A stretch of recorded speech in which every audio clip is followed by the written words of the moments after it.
Welcome to Front Office Pros. Today, we're going to be going through our Week 7 IDP waiver wire ads. Hike! All right, Joe. So, with our first player, we're going to be talking about a guy you asked in particular that you wanted him to be included in this episode, and that is defensive end Azeez Ojulari of the New York Giants. Had a really good Sunday night performance. 2 sacks, 2 assisted tackles, 2 solo, 2 tackles for loss, 2 QB hits. Was quite disruptive for the New York Giants. Now as a starter with Kayvon Thibodeau going to be out here for a few weeks being placed on IR. So what are your thoughts on Azeez Ojulari, Joe? How much you spend up for him? Yeah, I was impressed by Ojulari, and honestly, as we talked about before, Steve, he should have had 3, but I feel like he was afraid to take Joe Burrow down. And similarly to what you saw with Epinesa tonight, taking down Aaron Rodgers, getting flagged for the roughing the passer, I feel like Ojulari was afraid to get the roughing the passer call, kind of let him go. So it included in the quarterback hit, but honestly, he should have 3 sacks in this game. And Kayvon Thibodeau going on the IR, going to have increased opportunities for Ojulari, who's honestly been late Monday. People kind of wrote him off, labeled him as a bust. He's been battling through injuries, but now with the opportunities and Brian Burns on the other side and the way Sexy Dexy's playing in the interior of that defensive line for the Giants, I think definitely worth a pickup here, at least for the time that Thibodeau's out. I wouldn't go crazy for him, but I think you could probably go 5%. Maybe you need a replacement for Aiden Hutchinson, and Philadelphia's offensive line is not the best, so he might be able to get a couple more sacks this upcoming week. Yeah, I mean, my only thing is I feel like he's a situational play right now. That's why I only would probably spend 0 to 5% as a bye week fill-in. He's not the biggest name, but depending on the matchups, Eagles is a decent matchup. Because Burns is the guy. Burns is a dominant guy. But Ojulari, he did play 77% of the snaps. He was second in snaps for edge rushers. Like you said, he had 3 sacks. He was a good player, Joe. I mean, this is now his 4th year in the NFL. His first year, he really shot out like a cannon. He did pretty well. He had 8 sacks. Then all of a sudden, he kind of just fell off the wagon. But he's now had 3 different defensive coordinators. He had Patrick Graham. Then they had Don Wink Martindale, and now they got Shane Bowen. So there's a lot of defensive coordinators. You always think about it from a quarterback, how many offensive coordinators they have. But it's like, hey, if you keep changing up defensive scheme, that's splitting the playbook year after year after year. So I would say that he's showed a spark here on his first big time action, I'd say. So I think he's going to keep riding the wave, and we don't know how Kayvon Thibodeau's got a hand injury. We don't know how healthy he will be when he comes back. So could be an intriguing pickup for sure. Yeah, and like you said, I mean, it is temporary, but like you said, I think you can kind of ride this wave at least for as long as Thibodeau's out. And I tell you, I think this new defensive coordinator has just really ignited life into that Giants defense, and I think the addition of Burns helps as well. But you just see them just playing a lot more fast and physical than we've seen. Yeah, I'm definitely not going to be overlooking the Giants' defense from here on out. They're a stingy defense. I was like, oh yeah, this will be an easy play. A few weeks ago, I had Gio Smith at quarterback. I was like, Giants seem to be giving some teams some trouble of late. Yeah, they really have. Are you enjoying this episode so far? Well, if you are, subscribe to our YouTube channel, smash that like button, and hit the notification bell for upcoming videos. We do videos throughout the year, so you're not going to want to miss what we have in store. All right, Joe. So the next player we're going to be talking about here is a guy who should be a household name, but based on rostership, ownership numbers, it doesn't look like that. And that's defensive tackle Calijah Kancey. Could be because, hey, you might not be in a defensive tackle required league, but he had a very impressive rookie year last year. Only having 4 sacks, but he did show a lot of flashes starting off this year, already coming back. He's been injured the past first couple games here, and already had a sack, 2 solo tackles, 2 tackles for lots of QB hit. So already performing quite well. Casey's a guy I like, Joe. I think I would spend 5 to 10% for him. Again in his first game back, he's really he balled out. Yeah, he really did. The only thing that would give me slight pause on him and why I probably wouldn't go as aggressive as you is this New Orleans Saints interior of their offensive line missing a lot of guys. They were pretty banged up, so I think he took advantage of a beat up offensive line, especially this upcoming week. I mean, he's got the Ravens. If you're looking for a sack from an interior player, not sure if it's going to come this week against the Ravens. Lamar Jackson's a tough guy to bring down, but I his rostership numbers for as good as a rookie years he did have is pretty low. So I do think he's an interesting ad. Not sure I'd go ahead and plug and play him this upcoming week. So I'd probably go anywhere from 0 to 3 and just more of a speculative ad here.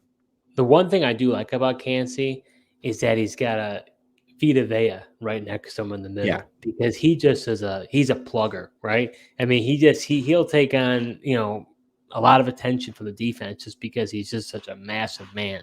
So it frees up some space for Kancey to speed rush. So I do like that. And, you do have Logan Hall as a rotational piece, but Kancey's really that starter. So I anticipate, he already did very well as far as snaps goes. He was on the field 44 snaps, 63%. That outpaced both Vea and Logan Hall. So, looks like he's fully healthy. They're not easing him back in. All right, so next player we're going to be talking about here is linebacker Nate Landman of the Atlanta Falcons. He had 2 forced fumbles at the Carolina Panthers. He also had 4 assisted tackles and 4 solo tackles. Only rostered in 31% of leagues. Joe, when it comes to linebackers, sometimes it's a revolving door based on injuries. We thought for one point we were going to be excited about Troy Anderson. Now it's going to be Nate Landman. What are your thoughts here on him? Yeah, I mean, Landman was a productive linebacker, last year, and kind of similarly, the Falcons dealt with a lot of injuries to the linebacker position, similarly to what's happening for them this year. And like you said, it's kind of been a, revolving door rotation, but who's ever been kind of stepping up has been pretty valuable in terms of tackle numbers and IDP numbers. And I think this week coming up against the Seahawks, a team that likes to run the ball with Kenneth Walker, should lead him to be able to have some decent tackle numbers again, and maybe he can punch that ball out once again. So I think, Landman's interesting. Probably go, I'd say another 5% for Landman here as an ad. Yeah, I'd say 5% sounds about good. I mean, his numbers were inflated a little bit because of the 2 forced fumbles. Yeah. Caden Ellis is the top guy there. He played 100% of the snaps, whereas Landman only played 79% of the snaps. So, people may say, I don't know, but Ellis, I don't even know. Has he been putting up a lot of big numbers? I don't feel like he is, but maybe I'm wrong. Yeah, I don't know. I just think he's not a household guy. You don't really think about him that much. Just scrolling here, I don't. He's not in the top 20 from what I can see. Caden Ellis, he had 4 tackles, 3 solos this past game. The week before he had a better week. He got a fumble recovery and 7 So, he tackles. looks like he's doing decent. Nothing crazy, but it looks like he's doing decent. Which I always feel like that's just kind of who he is. I think he's just a sound linebacker, but like never really has that high of a ceiling for you. All right, so next player we're going to be talking about here is linebacker Jamien Sherwood of the New York Jets. Starting to put a couple good weeks together. Against the Buffalo Bills here, he had 7 solo tackles, 6 assisted. So he's racking up those tackles. He is rostered in 66% of leagues. So, I mean, he is pretty rostered. Maybe he's just a guy that you and I kind of were falling under the radar, Joe, because from what you were telling me, it sounds like he's kind of supplanted CJ Mosley at this point. Yeah, and I don't know if that's, like I was telling you off air here, I don't know if it's just something that they're easing CJ Mosley back into the lineup because of injury, but CJ Mosley was purely on a rotation, and he was only playing in the base defense. As soon as they went nickel, it was Quincy Williams and Sherwood out there as the 2 linebackers.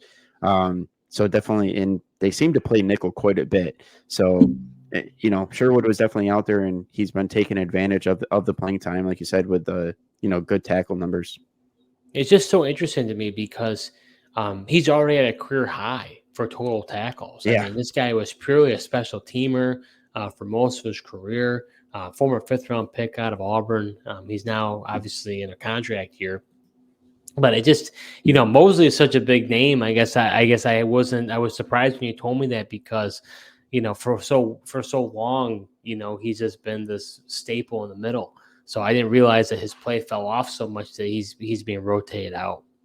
Yeah, I was surprised by it as well. It was actually me watching the Manning cast, and they had pointed it out. I think it was Bill Belichick who happened to point it out, the fact that Mosley was kind of on that rotational piece of the defense and was going in and only staying out for the base defense. So it was a good point, though, because, I mean, as you watched, you kept seeing it happen. That's what makes me think, like, if they're kind of easing them back to action. I don't know if this is what they're going to continue to do, because, like, Mosley's been the quarterback of that defense and very solid when he's been, out there and healthy. So it just kind of, like you, confusing to me that he's now kind of being that part-time player when he's just been such a big part of, having the green dot most of the time as well. Yeah, but for now, I mean, guys continue to ride the wave, right? I mean, he's had out of 6 games here, he's had 3 games, over 12 tackles. So, I mean, Sherwood is playing well. Thing is, though, he can kind of be hit or miss. He had 1 game of 5 total tackles, another game of 7 total tackles. So, I wouldn't say he's a must start. I'd say about 5%. I wouldn't want to spend too much FAAB on the guy. Yeah, I think that's fair. I mean, I think, too, you got to monitor the situation of, the snap counts with C.J. Mosley being out there. And does he continue this, role where Mosley's only playing in base? He's not really being that 3-down linebacker that we've seen him be in the past. And is this kind of a changing of the guard that they're going to a younger, more athletic guy at this point? So last player we're going to be talking about here is rookie safety Tykee Smith. He had a forced fumble, an interception, 3 total tackles, 2 assisted tackles, and a QB hit. Joe, he has been making an impact here for the Tampa Bay Buccaneers. What are your thoughts on Tykee Smith? Yeah, as you mentioned, he's been pretty impressive to start the year off. Especially these last couple of weeks. I mean, I know in our big play scoring, he's had back-to-back 30-point weeks, which is pretty impressive, especially from the safety position. He's been getting the tackle numbers for safe floor, but then he's been getting the big plays, a couple of fumble recoveries and interception this past week against New Orleans. So I do think he's definitely an interesting guy to go ahead and add. Just the way he's been productive and the fact that the Bucs secondary has been kind of banged up, especially with Antoine Winfield at safety, not being able to stay on the field there as well. So he's definitely been getting plenty of playing time. So, I think if you need a safety, you need a secondary person, I think, 5% probably good. If you're desperate, you could probably go a little higher. Yeah, I mean, I think about 0 to 5%. The big thing is can he get a bigger role? Right. They got Jordan Whitehead. They've got Antoine Winfield. When Antoine Winfield was out, you saw him do pretty well. So Whitehead played basically 99% of the snaps. Winfield, they're still gearing him back. He had 80% of the snaps. And then Tykee Smith was 60% of the snaps. But, he's essentially a big nickel, honestly. Yeah. He plays a safety role. He's a hard-hitting guy. So he gets he has the ability to get a ton of tackles. And KJ Britt isn't really the strongest second linebacker, it appears. Although a lot of people were really excited about him, it doesn't appear to be the case. So I think that Tykee Smith definitely has some intrigue. If he was the pure starter, I think he could be easily a safety 1 on the year. I really like his upside. But, based on what happens with the other safeties in that safety room, that's the part I'm just not sure. Yeah. And you think he still gets the playing time too when a guy like Servoka Dennis comes back as well, who's currently on the IR? Yeah, I mean, it's possible. I don't know to the extent of what his IR injury is, but it's definitely a possibility for sure. Yeah, he's on. Dennis is on the IR due to a shoulder injury. Yeah, I don't know the extent of it. I guess it depends. I mean, Dennis did do well. I mean, he was a starter, I believe. And then once he got injured, KJ Britt came back into play. Right. So that does it for this episode. We talked about some Week 7 IDP players that you got to go out and add. And make sure you have them on your bench so that, hey, bye weeks are coming up. You're going to want to have these guys in case you have to start them. Thank you so much for tuning in, and until next time.